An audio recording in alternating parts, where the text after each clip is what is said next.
ఇక పదే పదే ప్రశ్నపత్రాలు లీక్ అవుతుండడంపై విద్యార్థి లోకం గలమెత్తుతుండడంతో పరీక్షా విధానంలో సంస్కరణల దిశగా కేంద్రం కీలక ముందడుగైతే వేసింది. ఇన్ఫోసిస్ సహ వ్యవస్థాపకుడు ఆధార్ రూపకర్త నందన్ నీలేకని నేతృత్వంలో ఈ అంశంపై హై పవర్డ్ టాస్క్ ఫోర్స్ ను ఏర్పాటు చేసింది. ప్రధాని నరేంద్ర మోదీ ఇన్స్టాగ్రామ్ వీడియో ద్వారా ఈ విషయాన్నైతే వెల్లడించారు.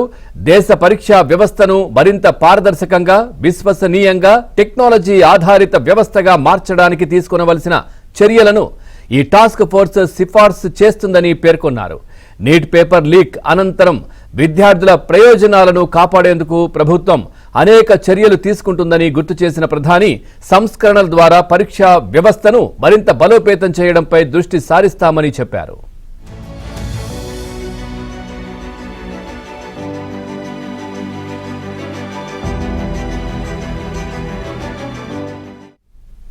విద్యార్థుల సంక్షేమం కోసం భారత ప్రభుత్వం ఇప్పటికే పలు చర్యలు తీసుకుందని మోదీ అన్నారు.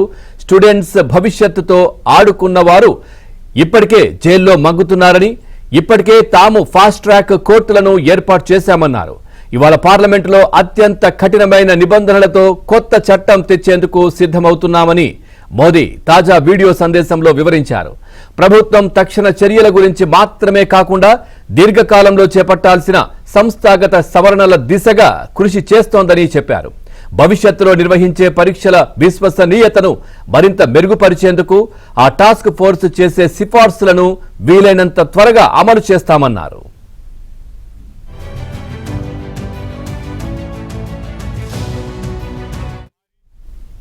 ఇక మోదీ ప్రకటించిన హై పవర్డ్ టాస్క్ ఫోర్స్ పై కాంగ్రెస్ పార్టీ స్పందించింది.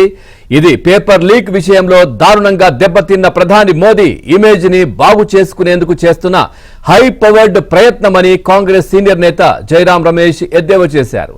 2024 జూన్లో సైతం నీట్ సహా పలు పరీక్షల నిర్వహణలో విఫలమైన మోదీ సర్కార్ డాక్టర్ కె రాధాకృష్ణన్ నేతృత్వంలో ఒక హై లెవెల్ కమిటీని ఏర్పాటు చేసిందని కూడా గుర్తు చేశారు.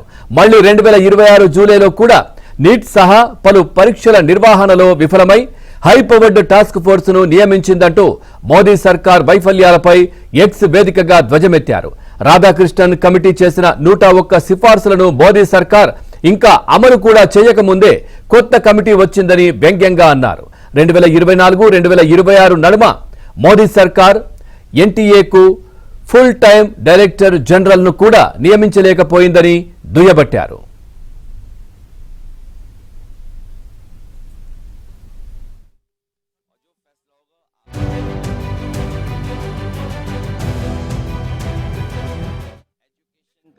एग्जामिनेशन का ये जो संघर्ष है बड़ा है, क्योंकि जब से भारतीय जनता पार्टी सरकार में आई है इसने शिक्षा को चौपट कर दिया है। एजुकेशन में कैसे अपने लोगों को बैठा दे, अंडरग्राउंड अनरजिस्टर्ड लोगों को। और मैं बधाई देना चाहता हूं एक बार फिर युवाओं के, नौजवानों के, उनके मनोबल को और उनकी चेतना को। ये सरकार उनकी चेतना को चुनौती नहीं दे सकती है।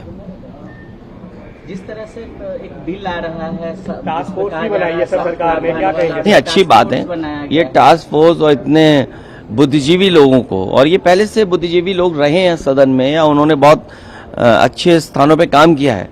सरकार आज क्यों बना रही है? 2014 में क्यों नहीं बनाया? और अगर जो 2014 से बने होता तो देश हमारा विकसित और जल्दी हो गया होता। सदन चलेगा। अभी इंडिया गठबंधन के लीडर्स की बैठक है, मेरी जानकारी में नहीं आया है अभी बैठक के बाद आपको बता देंगे। एक और सवाल है, असदुद्दीन ओवैसी कह रहे हैं कि समाजवादी पार्टी दरवाजा खोले उनके लिए उत्तर प्रदेश में, वो आना चाहते हैं बाद में पछताए नहीं। आप दरवाजा नहीं खोल रहे हैं? क्या चीज? बाद में देखिए, पछताए नहीं। किसी से उलझो मत, किसी से उलझो मत, किसी से उलझने की जरूरत नहीं है। जो